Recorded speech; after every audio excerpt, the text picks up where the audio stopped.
Банкетный зал был полон гостей. Сверкающие люстры, тихая музыка, смех и разговоры, атмосфера праздника казалась идеальной. Лора, невеста, нервно поправляла платье, стараясь улыбнуться. Ее рука дрожала, когда она держала бокал шампанского. Джейк, ее будущий муж, был рядом, казалось, все спокойно до того момента. Внезапно Джейк поднялся со своего места и направился к Лоре.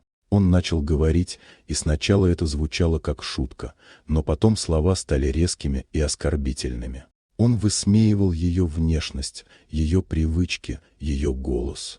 «Ты правда думаешь, что можешь это носить?» Прозвучало громко, и весь зал замер. Гости переглянулись, некоторые замолчали, другие отвернулись, не зная, как реагировать. Лора опустила глаза, ее лицо побледнело, губы дрожали.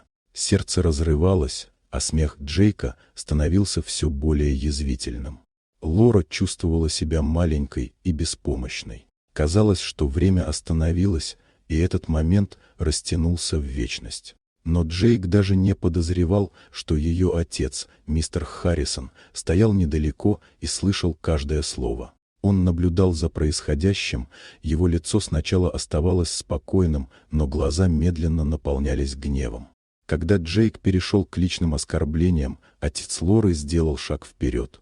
Его взгляд был ледяным, каждый мускул напряжен. Джейк замер, не понимая, почему напряжение в воздухе стало почти осязаемым. Харрисон подошел к дочери, мягко коснулся ее плеча, словно сообщая, что все под контролем. Лора почувствовала облегчение, сердце ее, наконец, замедлило бешеный ритм. «Джейк, достаточно», — произнес Харрисон твердо, но без крика. Его голос разрезал тишину, заставляя всех присутствующих ощутить тяжесть момента. Джейк ощутил внезапный страх. Его слова, казавшиеся ему безобидными, теперь обернулись против него. Гости поняли, граница пересечена и унижение закончилось.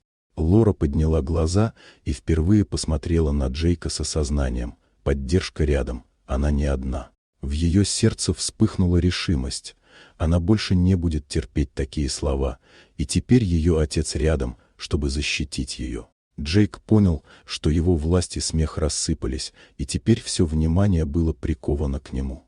В тот вечер Лора поняла, что настоящая сила не в громких словах, а в тех, кто готов стоять рядом и защищать. А Джейк узнал, что унижать любимого человека перед всеми – это не безнаказанно. И хотя зал постепенно вернулся к своим разговорам, Лора почувствовала, что наконец обрела свободу и защиту, которых ей так не хватало.